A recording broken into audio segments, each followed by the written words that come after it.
माफ कैसे करें? किसी ने आपको नुकसान पहुंचाया, धोखा दिया, आपके एतबार को ठेस पहुंचाई या कोई ज्यादती की, तो आपके दिल में उस शख्स के खिलाफ रंजिश पैदा हो जाती है। आप बदला लेने की आग में जलने लगते हैं और उस शख्स से नाराजगी दीगर तल्लुकात और जिंदगी के दूसरे कामों पर भी असरअंदाज होने लगती है। याद रखें, किसी के खिलाफ गुस्सा या नफरत अपने दिल में रखना ऐसे ही है कि आप खुद जहर पी लें और अपने मुखालिफ के मरने की उम्मीद रखें। इसी वजह से माफ करना बहुत अहम है। जैसे एक जख्म को ना छेड़ा जाए तो कुछ अरसे बाद वो खुद ब खुद ठीक हो जाता है, लेकिन आप जख्म कुरीदते रहें तो मजीद बिगड़ जाता है। माफ करने का मतलब है जो हुआ उसे भूल जाए, ना सिर्फ भूल जाए बल्कि जहन से निकाल फेंके।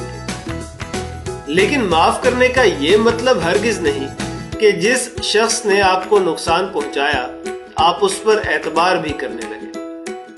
इसका ये मतलब भी नहीं कि उस फर्द ने जो गलत किया उसे तस्लीम कर लिया जाए या उसे इस बात की इजाजत दी जाए कि वो आइंदा भी ऐसे करे।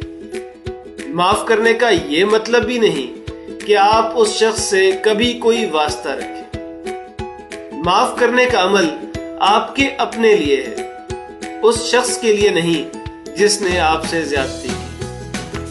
किसी को माफ करके आप अपने आप को एक तोहफा देते हैं। माफ करके आप अपने आप को गुस्से और नफरत से अलग कर देते हैं। माफ करके आप खुद को ज़हनी, जज्बाती और रूहानी तौर पर आजाद कर देते हैं।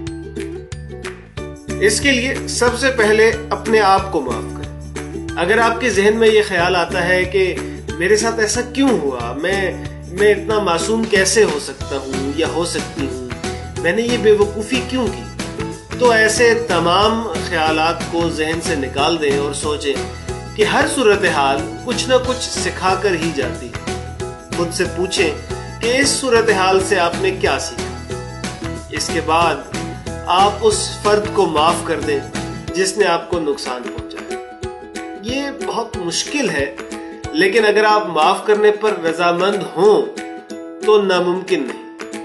अपने आप से कहें, मैं इस शख्स को माफ करने पर तैयार हूं। याद रखें, माफ करना कमजोरी नहीं बल्कि बहादुरी है। माफ करने के हवाले से आपके क्या ख्यालात हैं, क्या तजर्बात हैं, कमेंट्स में बताइए। सजेस्ट करें कि मजीद किन टॉपिक्स पर वीडियोस बनाई जाए। अगर ये वीडियो पसंद आई है तो इसे लाइक करें, सब्सक्राइब करें और शेयर करें।